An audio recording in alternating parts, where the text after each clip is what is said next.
Commissioner Borden. Here. Commissioner Tate. Here. Commissioner Pepper. Here. Commissioner Wynn. Commissioner Wynn. Here. Here. Commissioner Temple. Here. Commissioner Burrows. Here. Commissioner Culpepper. Commissioner Culpepper. Yes. Here. Commissioner Pike. Here. Okay, we do have a quorum. The conduct of this meeting will be subject to the restrictions implemented to comply with social separation requirements during this current crisis. We are considering items that have been recommended to be essential by the Technical Review Committee, a subcommittee of the Planning Commission. In the chamber today, the seats have been marked to ensure that no one is closer than 6 feet to anyone else in both the board area and for the audience. Provisions have been made for the public to view the meeting and ask questions. If you wish to comment on any case today, we ask that you email your comments right now to planning@decatur-al.gov. That is planning@decatur-al.gov. So if you would go ahead and send that email for anything that's on today's agenda now, please make sure you include your name and your home address with that email. Okay, are there any corrections or additions to the minutes of last month's meeting? Okay, being no corrections, do we have a motion to accept the minutes? Motion to accept. Okay, motion by Mr. Borden. Do we have a second? Second. Second by Mr. Pepper. All in agreement state aye. Aye. Aye. Aye. Aye. Aye. Aye. Okay, the ayes have it, so the minutes have been approved. The format for the meeting today is as follows. A representative from the planning department will read each case being presented to the commission today. The first part of today's meeting is a public hearing for these items. Minor plats. A minor plat is a plat that have more than 3 lots, direct access to all public service, and a topo provided for review. Rezoning. This is a change in the current zoning of a property to a different zoning. The commission will vote to recommend or not recommend the zoning change to the city council. If an applicant wishes to go to the city council without a recommendation from the planning commission, they should notify the planning department via email or in writing tomorrow. Okay, so we'll go ahead with each item will be read separately and voted on after comments and discussion. If you wish to comment on an item, as I said earlier, we ask you to email that to planning@decatur-al.gov and go ahead and do that now. I would like to go ahead and make a motion that all items on today's agenda are essential and minimal to continuing the function of our community as recommended by the Technical Review Committee. Do I have a second on that motion? Second. Second by Mr. Borden. All in favor state aye. Aye. Aye. Aye. Aye. Aye. Okay, so that motion has passed. If you'll go ahead with the first case. All right, rezoning 1366-20, 1.02 acres, currently zoned Ag 1. The applicant is Dennis Morris. It's located at 3002 Old River Road. The request is to rezone 1.02 acres from Ag 1 to R3. Currently zoned R3. Proposed land use is single-family residential. 1 Decatur future land use, mixed neighborhood. 1 Decatur street typology, Old River Road is an urban collector. There's 1 condition to be met, $300 rezoning fee, and 1 point of information. Any relocation of utilities will be at the owner's expense. Okay, I'm going to allow 1 minute here for anyone that has an email. Any comments on this? But to anyone that has comments on any of the other cases that we're going to hear today, if you'll go ahead and email them now as well, so that we don't have to sit and wait 1 minute for each case.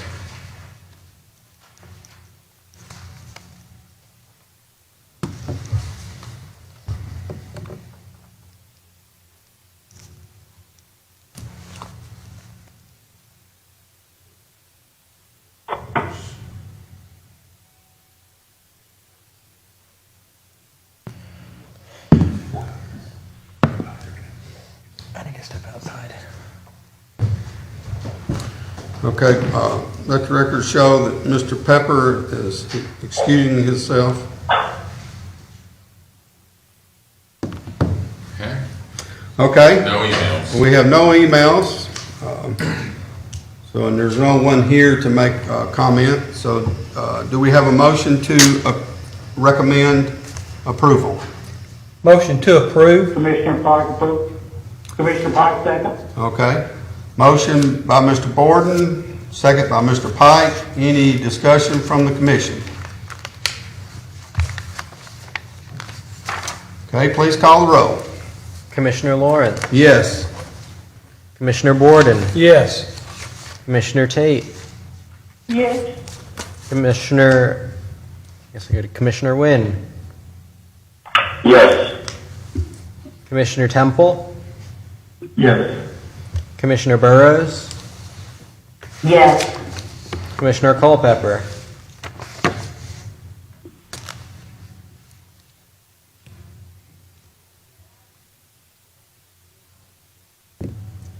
Call it again. Commissioner Culpepper, Yes. Okay, the motion to recommend approval has passed. Okay, next one, English Village Phase 3 minor plat. It's approximately 15.91 acres. It's currently zoned M1A. The applicant is P. Wright McAnally for Horn Properties. It's located on the southeast corner of Spring Avenue Southwest and Sim Street Southwest. The request is to approve the minor subdivision. Proposed land use is community commercial.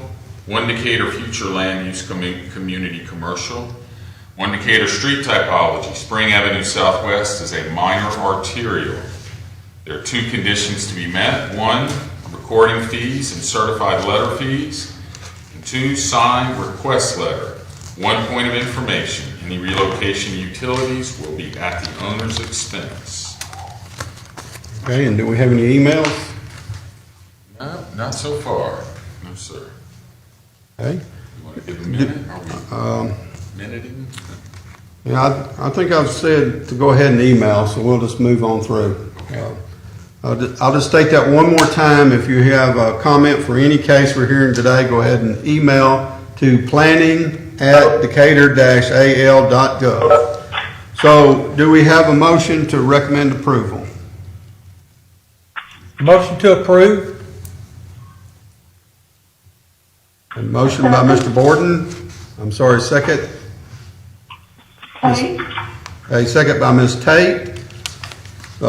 Anyone have any comments or questions? All right, call the roll, please.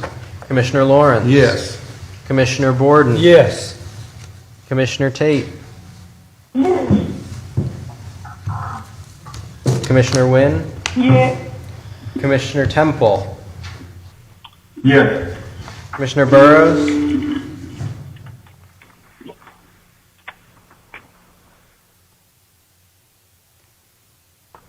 Commissioner Burrows, Yes. Commissioner Culpepper, Yes. Commissioner Pike, Yes. Okay, Commissioner Councilman Peppers has rejoined us. You know what case we're on, so I think you should call him to vote as well. On the rezoning for 1366? English Village, English Village. Phase 3. Replat, Village. the second item. Aye. Commissioner Peppers? Yes. Thank you. Ken, did you guys get, I didn't hear my name, it's Joseph Wynn. Can you guys hear me? Yeah, we hear you. Did you get him? Okay, I voted yes also. I didn't get called, but yes. Oh, apologies. Okay, so we'll mark that down. Sorry for stepping. So noted. Sorry, no problem. Okay, the next portion of the meeting is the consent agenda. This is the part of the agenda that the Planning Commission has a final decision on and does not require a public hearing. These items are read together and voted on as a group. Today we have a final plats, which comes after the preliminary stage where construction details are worked out and a public hearing has been held. This is where we get approval to bond the improvements. We also have certificates to subdivide. This is a one-step process to subdivide no more than 3 lots or to consolidate lots, and a survey is required. Okay. Certificate 3517-20, 7.01 acres. Current zone is ID. The applicant is Pewright McAnally for Church of the Nazarene. It's located at 2036 Modus Road Southwest. The request is to subdivide a 7.01 parcel into 2 tracts of 3.7 and 3.31 acres. The proposed land use is to remain a church. One Decatur future land use, major institution / civic. One Decatur street typology, Modus Road Southwest is a minor arterial. There are 6 conditions to be met. 1, need signed letter. 2, need signed sealed survey with state plan coordinates and location of existing buildings. 3, need recording fees. 4, need adjacency to sewer for tract 2. The nearest manhole is in the northwest corner of tract 1. This can be achieved by extending the existing sewer, changing lot lines, or providing a bond for the extension of existing sewer lines. 5, verify gas service and dedicate easements where present. 6, electrical easement of 20 feet along existing lines in tract 1. One point of information, any relocation of utilities will be at the owner's expense. Next item, River Road Estates, approximately 12.26 acres, currently zoned R3 and R6. The applicant is Pewright McAnally for Morris Holdings, LLC. It's located east of Old River Road. The request is a final plat approval of River Road Estates Phase 1 to create 39 R6 single-family attached home lots and 19 R3 single-family detached home lots, also a large common area. The proposed land use is mixed neighborhood. One Decatur future land use is mixed neighborhood. One Decatur street typology, Old River Road is an urban collector. There's 5 conditions to be met. Recording fees. 2, signed final plat request letter. 3, street sign fees. 4, street name should denote southeast quadrant. 5, letter of credit or bond or complete public improvements. 3 points of information. Any relocation of utilities will be at the owner's expense. Hammerhead turnaround will be created at the end of McClellan Avenue. And Decatur Fire Department is all right with a differentiation between Kane Street and Kane Crossing. Open. Yes, that's it. Okay. The next is River Road Manor, 19.75 acres, zoned R3. The applicant is Pewright McAnally for River Road Manor, LLC. It's east of Old River Road. The request is a final approval to create 58 R3 single-family residential lots. Proposed land use, mixed neighborhood. One Decatur future land use, mixed neighborhood. One Decatur street typology, Old River Road Southeast is an urban collector. There's 7 conditions to be met. 1, need final plat approval request letter. 2, need street sign fees. 3, street names should denote southeast quadrant.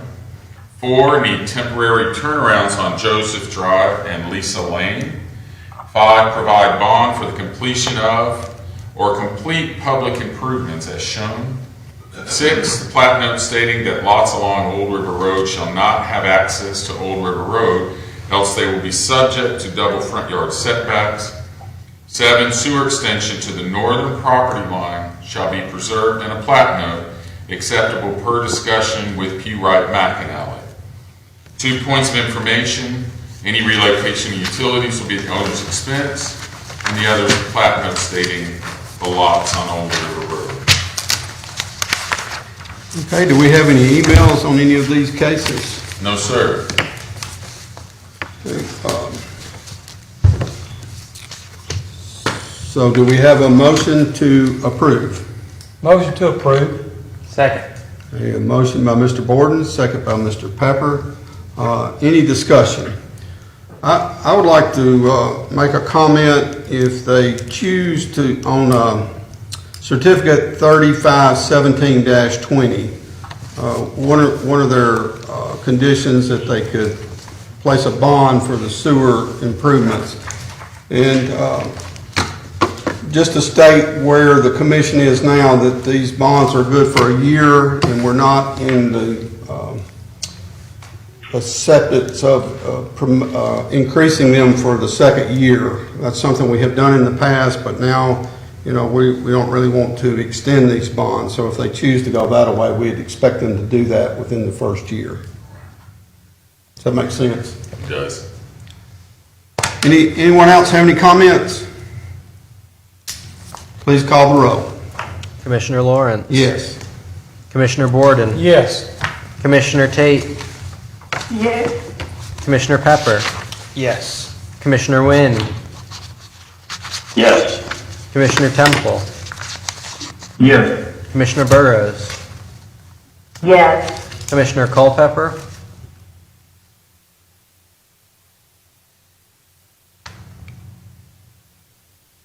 I think you're muted. Call him again. Yes. There you go. Yes. Commissioner Pike. Yes. Okay, those have been approved. And we'll move into other business. Okay. Other business are those items that go to the city council for final approval, but do not require a public hearing. The things we have today are vacation request, which is vacate public right-of-way or an easement.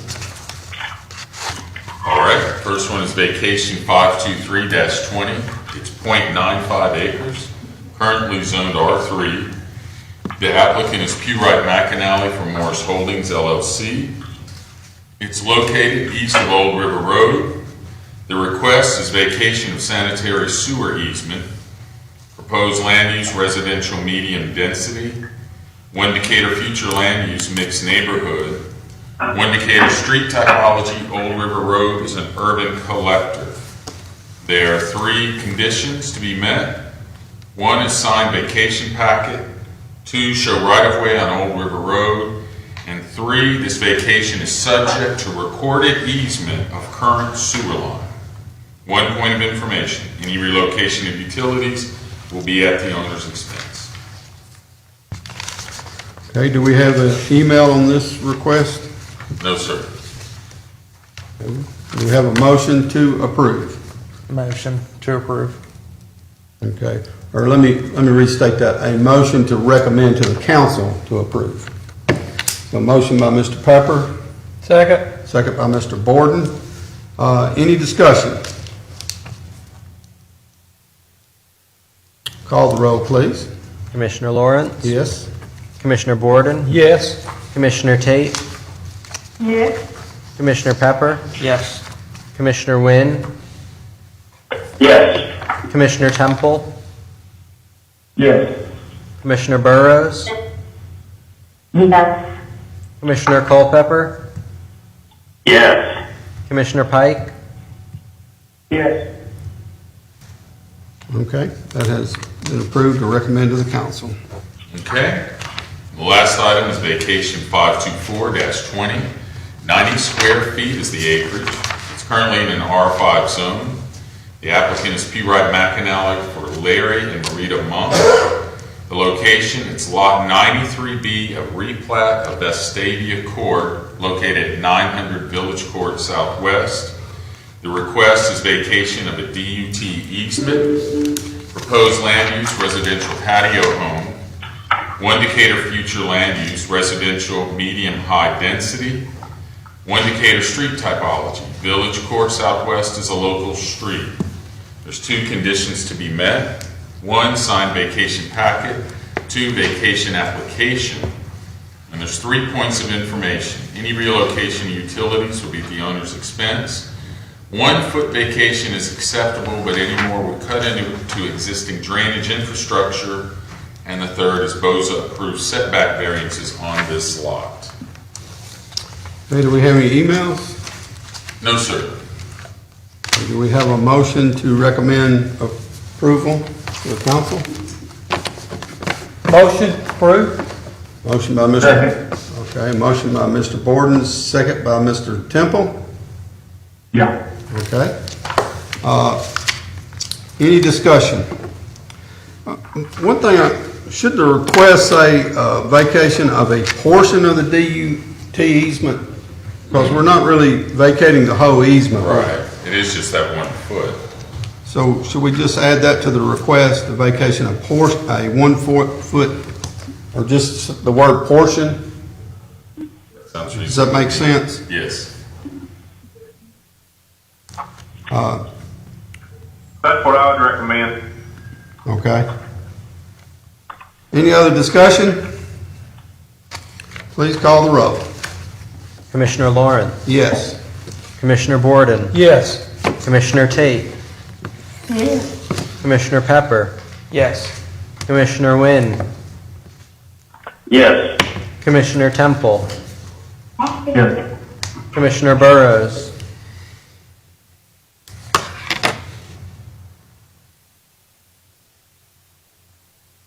Yes. Commissioner Culpepper, Yes. Commissioner Pike, Yes. Okay. That is approved as well.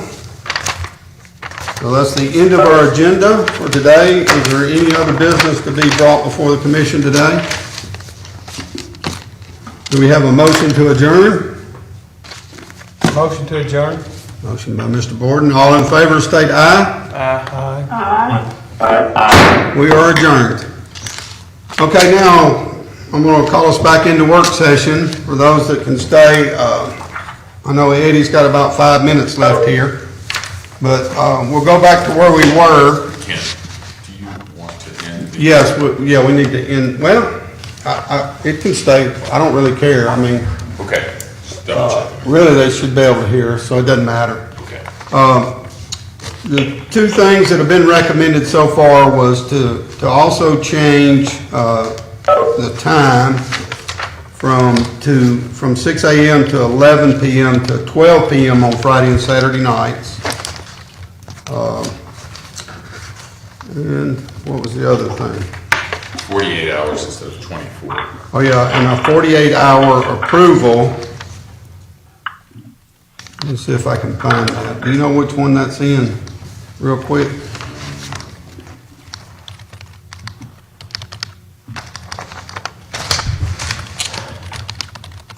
The approval shall be obtained at least 48 hours before most food site begin operating.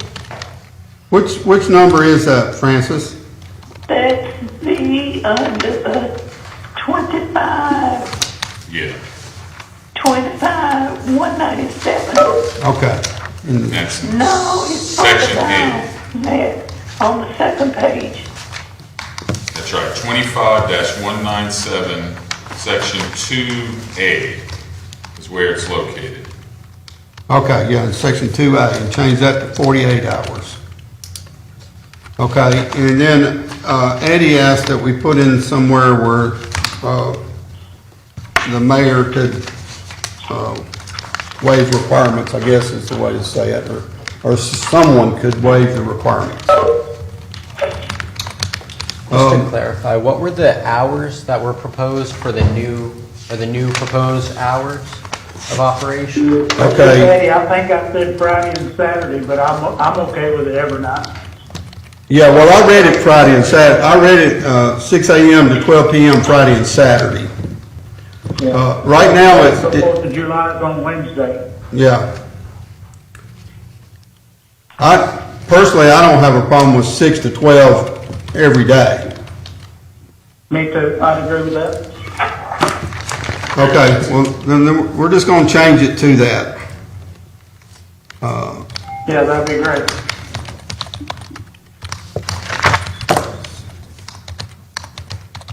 Okay. Anyone else have something they'd like to add? A question? Myrna? Yeah, I have a couple questions, looking at the proposed changes page, section 25-197, items 1A and 1B. It was a little specific to me, and so here's my question. Say you have a big softball tournament at Wilson Morgan Park, and the organizers want to have food trucks in the parking lot. That would fall under Parks and Rec. So that would be item 1B. That's correct. That would be.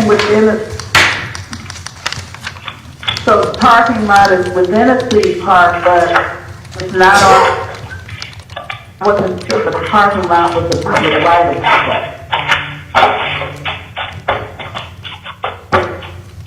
Well, now, Chip, you can correct me if I'm wrong, but it's my understanding that the parking lot, like at Wilson Morgan, at Point Mallard, at the soccer field, all those are controlled by Parks and Rec. Correct. Okay. And there could be things, whether it's public right of way or that we own fee simple, but the effect is the same. It's our property. Right. But it would still follow. Okay, so Go ahead, Myrna. So the parking lot is not considered a public right of way? No, it is considered a public right-of-way, but if you go back to the current zoning ordinance under 25-197-2, it says mobile food vending sites contained within a city park and not on any public right-of-way shall obtain administrative approval from Parks and Recreation. Right, my question is not on any public right of way. Is the parking lot a public right of way? I would say no. Not for these purposes. It's a public area, but it's public property. The public right of way would be on the street and on the right of way along the street. Okay. Take Point Mallard. Point Mallard Drive would be a public right-of-way, but the parking lot for the aquatic center would not. Okay. Correct. And then regarding item 2B, a church parking lot. First question, do we have any churches in residential zones? Yes, we have several churches in residential. Yeah. Okay, that's what I thought. Okay, so it says if on item 2, if on private property in any zone other than residential. So what if it's a church parking lot? They want to have food trucks. They want to have some kind of bazaar or fair or whatever. Okay. It says if on private property in any zone other than residential. So if it's a church and it's in a residential zone, Yeah. so you couldn't have it? No, if you'll go back to section 1 on the current zoning ordinance and read 6A. So it's not restricted from that now. 6A under catering and catering Yes, services? that's correct. What about a food truck? Well, if they're not a food truck at that point, if they're not selling, if it's a fundraiser for a church or the church is buying all the food, they're not doing retail business, they're not a food truck, they're a caterer. Even though they're in a truck, it's how they're doing business that determines what they are. Oh, okay, I got you. So even though they're in a truck, they're considered a caterer. Right. So they Okay. couldn't sell to each individual there, other than the money, you know, like who's the fish people? Swamp John. Swamp Johns. You know, currently they can set up in a church parking lot because it's a fundraiser. And so they're considered a caterer for that fundraising project. They're not a food truck. Okay, I got you. And the reason why I bring this up is in the age of COVID-19, that we, our family and a bunch of friends got together for a 75th birthday party in the Shiloh Baptist Church parking lot. And so if someone wanted to have that type of event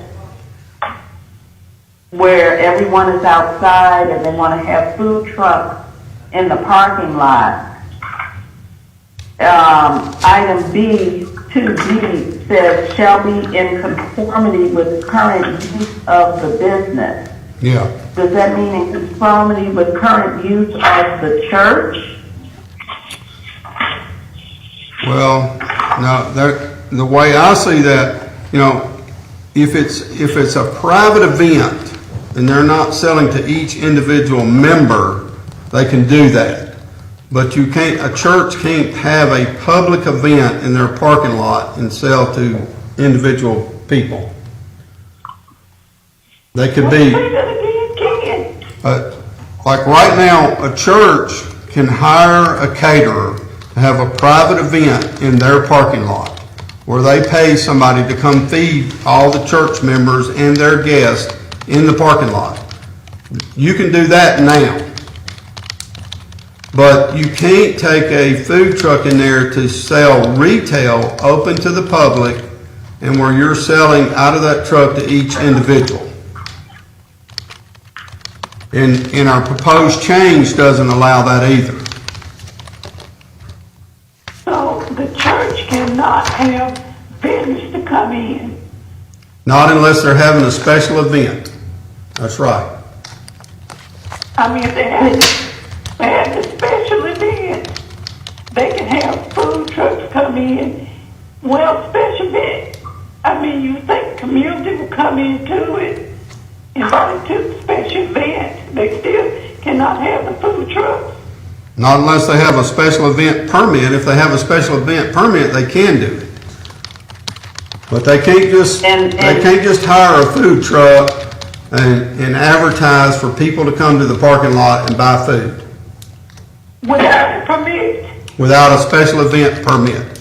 With a special event permit, they can do it. Okay, and the food truck can sell to individual people If it's a special event. Yes. For a special event. Okay. That was the part I wasn't clear about Yeah. on item 2B. Yeah. And what about conformity with the current use of the business? If it's a church, how does that, it's just confusing. It Well, that's a does. special event then. Yeah. So you can't, you got to look at it differently because it doesn't conform with the church. So the only way a church can ever do it is a special event because it will not conform with them. Even if they're in a business district, they could not do it in a church. Right. Okay, so the special event rules would override 2B. Well, they don't really override 2B. They're already covered in 30A. The special event, that is already part of the ordinance now. They can already do that. Okay. You're trying to blend that with the special events and lump it all together. Well, it's two separate functions.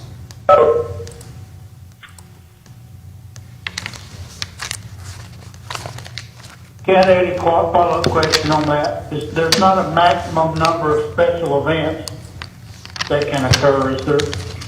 Like if their church wanted to have that 6 times a year, that's okay? I don't see anything that lists that right now, Eddie. When I read 30A that talks about special events, that's only if there's in a public or semi-public location. Talks about public property. Or, well, non-public property, then I guess that could be the church parking lot. Correct. Yeah.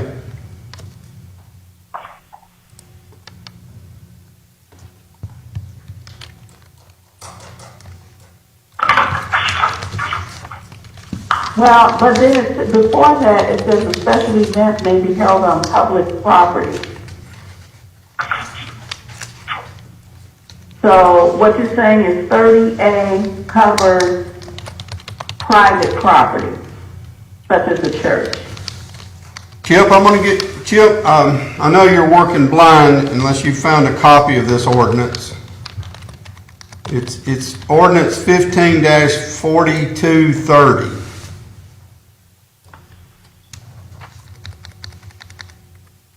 Chip, still with us? He's on the call still. Yeah, I'm here. I'm trying to find it.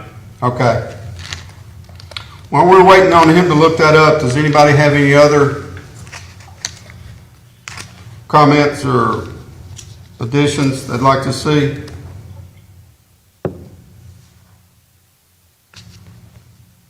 And the only reason why I have questions on this is because of this COVID-19 doesn't look like it's going to go away real soon, and people are, at least a lot of people that I know, they're doing a lot of these drive-bys, whether it was, Etta Freeman's 103rd birthday celebration or whatever, or graduation parties or birthday parties, whatever. They're holding these events outside with, and all of that, where normally they would be inside. Right. But they're not selling food. Which can apply. But now people are doing things outside, and at the birthday party I mentioned at Shiloh, all they had was an ice cream truck. But say, a couple wants to celebrate, an anniversary or for whatever event, I'm just trying to figure out how that could be accommodated if they wanted to have food trucks. Okay, well, let me go back and ask this question. Is the food truck selling directly to people individually? Yes. So, Yes. okay. All right, so, This Eddie again, I think that needs to be allowed as many times as we'd like to do that. yeah. But then still, we have to have a special event license, what you're saying. Yeah, to be, That's my opinion. Yeah, you have to get the license, but we don't need to limit you on how many times you can do that. Right. So then for item 30A, then it could be a public, semi-public, or private location. right. That's my understanding. We're going to get Chip to clarify that, but, Hey, Yeah, I would make a recommendation that we add or private location. well, Yeah, Good call, Mr.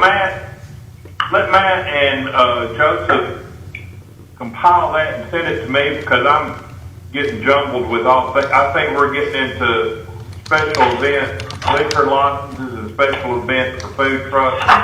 We're using words interchangeably and sections interchangeably, and if they can just write down the specific question and all the code sections we think are involved, I can get something back to them. okay, that's a good idea. Sounds good, Chip. Yeah. Okay, so I'll go back. We pretty much agree with the zoning text amendment that we passed back in 2018. We're not really changing anything in that. We are going back to the current zoning ordinance and asking to change under 25-198, 3, we're changing that. Currently, it says shall be allowed to operate between the hours of 6 a.m. and 10 p.m. Sunday through Thursday, and 6 a.m. to 11 p.m. Friday and Saturday. And we're just going to say that shall be allowed to operate between the hours of 6 a.m. and 12 p.m., period. Believe that's 12 a.m., Ken. Yeah, 12 a.m. You're exactly right, Eddie. Thank you. And I was wrong. We did make a change in 2A from 24 hours to 48 hours. Well, or Matt is asking us to make that change. And then the other big thing we hadn't discussed a lot that we've got to add verbiage in here somewhere where right now 2 is on private property in a zone other than residential. So we want to add in designated public property with these same rules. And those public properties would be identified on a map. Currently, what is recommended is the parking lot, the courthouse parking lot across Lee Street from the courthouse, the area around the amphitheater and in front of the old hotel, and then also the farmer's market parking lot.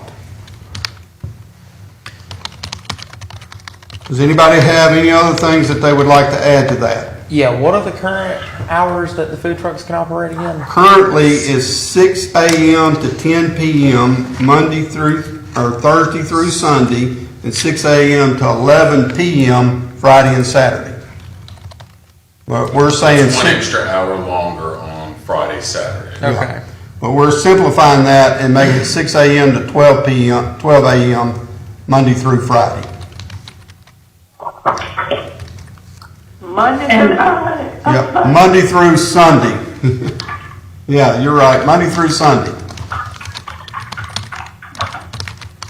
And then, one last question regarding all of the approvals that are needed. I'm just curious as to how this is done.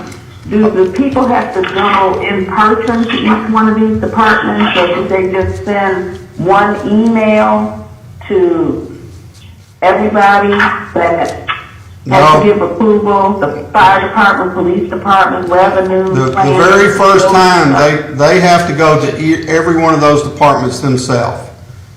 Just the first time. They have to take their food truck or kiosk or whatever to the health department for the health department to give them a permit, to the fire department to get approval from them. They have to buy their business license from the revenue department. And part of that process is something from DU as far as where they dump their wastewater. So most of those things they only do one time. Once they have all those certificates, then they only have to have permission from the planning department each time for that 1 to 4 days that they're going to set up somewhere. Okay. The other thing we may want to throw in here is a limit to how many food trucks can be in one area at the same time. I've seen that in some other municipalities where they limit how many. Well, Ken, that kind of depend on the space, doesn't it? Yeah. The space itself will limit it, but when we say the parking lot, by the art center, you could put 100 food trucks in there. I don't think we should limit it. Yeah. Space available, right? Yep, competition's competition. Now, one thing I just thought about, that's county. Yeah, I was gonna say that's county. we're gonna have to bring that up with them. So we can, Farmers market as well. the farmer market county. That's county. I don't believe think it was I thought it was city county collaboration. We can, going back to the parking lot, the street parking on First Avenue that's designated, we can do that. We probably can't do that parking lot without the county's permission. Would we have to bring it to their county commission, or who would we bring that to? Yeah, it'd have to be their county commission would have to approve it. Talk with Yeah, Ray so Long, we had- talking to him. Matt may have been involved. We went round and round with them about that New Year's Eve celebration that Gerard Powers did Yep. in that parking lot and the fireworks, but they had to sign off on it. Yeah. That's right. What about the farmer's market parking lot? Chip, is it under their preview as well? It's a joint venture. When I was a kid in my misspent youth, that was called the municipal parking lot, so I think we actually own it. But the farmer's market is a joint operation. I would have to check to see who owns it. I think we have some property interest in it. We may own all the land and we just do the farmer's market together. Yeah. I think you're right because I remember it called the municipal parking lot as well, so. So then right now, we're going to propose parking stalls on First Avenue along the courthouse parking area, parking stalls on Church Street, along the amphitheater, and on Bank Street in front of the retirement place, and in the farmer's market parking lot. Let me ask you something. You said the parking lot at the senior place. Yeah, the parking stall, not the parking lot, the parking stalls on Bank Street in front of it. Bank Street in front of it. Yeah. Between Lafayette and Church. Are we also including the old State Bank, that area? Well, we could, they didn't, this that I got from one of the council members didn't include that, but we could. Just thinking that pedestrian mall might be, Yeah. And that may be better than these parking stalls. So you'd have both the west side of the amphitheater and the I guess that would west and the south. fall under Parks and Rec, the Parks and Rec approval though, because that's a Parks and Rec. You're exactly right. That part between the amphitheater and the old Stank Bank is controlled by Parks and Rec. Okay, any other comments? Okay, then I will. Let me ask you one more thing, Ken. Okay. When all these places, they have to get permission from, is this one time per year? No. The only limit is the maximum they can do it consecutive is 4 days. And we probably ought to spell out how many days they have to be off from that spot too. You can't go 4 days and then register 4 more days.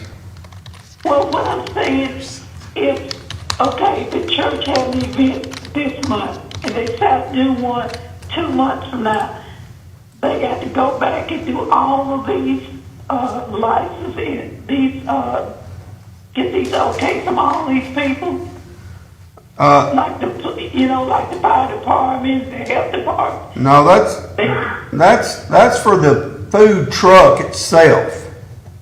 You know, once they have these permits, they only got to get them once a year. Just like all businesses do. Okay. Myrna, the part But they, they I'm can sorry, go once a Francis, year and go to any event they want to. Yes. all they have to do is each time they want to change location or have a new event, they come through the planning or Parks and Rec. Now, they will have to provide those when they go to planning to get a permit for a designated area. They'll have to provide proof of all those. But, that once they get them, they have them for that year. For that calendar year? or Yeah. 12 months? No, it normally, a business license normally runs on a calendar year. Okay.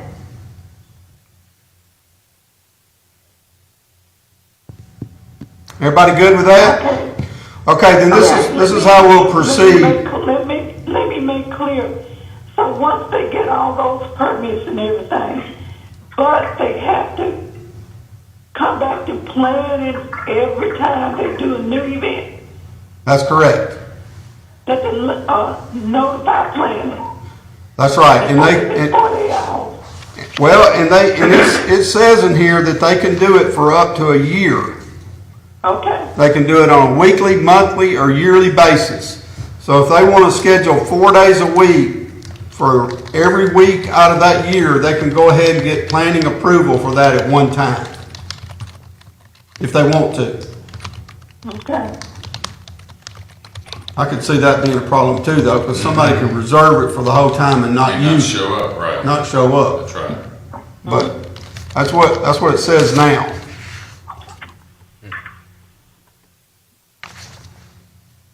Okay, then I will get with Matt and Joseph and we'll write something up and then we'll send it over to Chip and let him put his blessings on it, and then we'll email every member a copy of it and get you to, and then I'll ask you to make your comments back on that.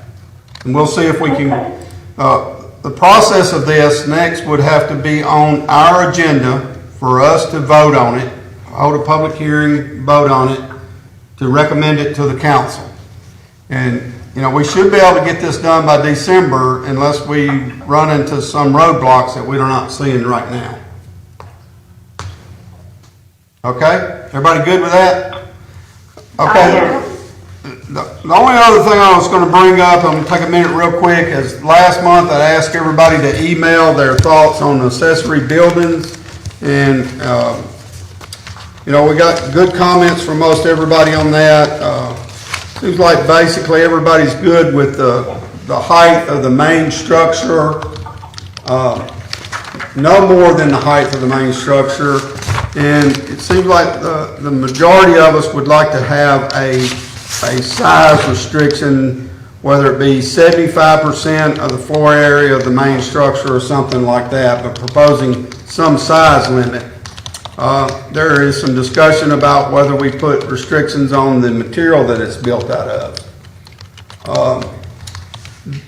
That part is really tricky because even right now, as far as a zoning ordinance, we have no restrictions on residential. Even in the proposed zoning ordinance, we do not put building material requirements. Now, there's building code requirements that come in, but, you know, that's covered. Any metal, masonry, wood products are going to meet those. So, unless somebody can come up with some good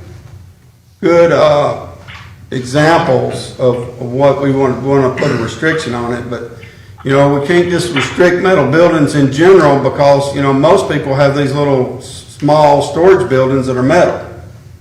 Well, I don't think you should put any restriction on the material, and also you need to have something that the already existing buildings are grandfathered in. Yeah, that's common throughout the zoning. Existing things are always grandfathered in. Okay. Yeah. Okay. What time frame are we looking at for the zoning ordinance rewrite? That is a very good question, Myrna. We have a meeting Friday. Meeting Friday. On the next to the last module, where we're giving staff input back to Clarion. Then they'll present the last module to us, and the staff will go through and review that and give it back to them. And then there's going to be a public hearing portion of the whole thing. Honestly, I say a minimum of 6 months is just, that's my opinion. Matt shaking his head that he agrees. It's a lot to it, y'all. It's a whole lot. You know, I said all along it was a lot, but it's about 3 times what I expected, to be honest. And let me ask you something. Will we have a chance to read over it before it goes to the public? I would think so. You know, we will have to approve it and recommend it to the council. But as far as reading over it, yes. And it's a lot to read over, but the more people, the more eyes that are on it, the better is my thoughts. Yeah, well, that's why I bring that up, is sometimes, depending on your schedule, it might be difficult to get a 200 or 300 page document and say, okay, review this and give me your thoughts. Yeah. It's like, you know, biting off a little bit more than you can chew. And Myrna, I do think that they're going to probably send back some of the completed things in sections. So as we get them in, we will send them out, like you said, in smaller chunks. Right, like we're doing with this food truck ordinance. I'd rather see us tackle smaller pieces at a time than try to do the whole thing at once. Yes, ma'am. Yes, and that's something that I intend for us to talk about on Friday is how we will move forward with this, because I agree. And we've been taking it sections at a time. And it's just a lot to read, but I really hope that everybody on the commission reads the whole thing and gives us input at some point. And I can say this too, as compared to the zoning ordinance now, which is very wordy and there's no graphs or pictures, this other is much, much easier to read and to kind of correlate and comprehend, because it has really nice charts and pictures to go along with the verbiage that they're using. Back to and with the new one, we can do it all online, which is easier than reading a lot of just text. You know, with the pictures and the graphics and the fact that we can do it on our computer. Well, you can do that now. The whole thing out. You can do it online now. Well, I prefer the paper copy than online, sitting there all day. I prefer paper copy. Yep. Yes, ma'am. But anyway, we'll get more out on that. I just had a text from another council member that brought up Rhodes Ferry parking lot, and I don't know if that falls under Parks and Rec or not. I believe it does. But I'm not sure if he's talking about that little strip of parking right there. Yeah, part of it's almost like almost like an alley. Yeah, so we'll look into that. So that's another portion we may add to it. Okay, I appreciate everybody staying over. Thank you. And we'll get something to y'all as soon as we can. Okay, thanks. Very good. Thank you, guys. All right, bye. Bye.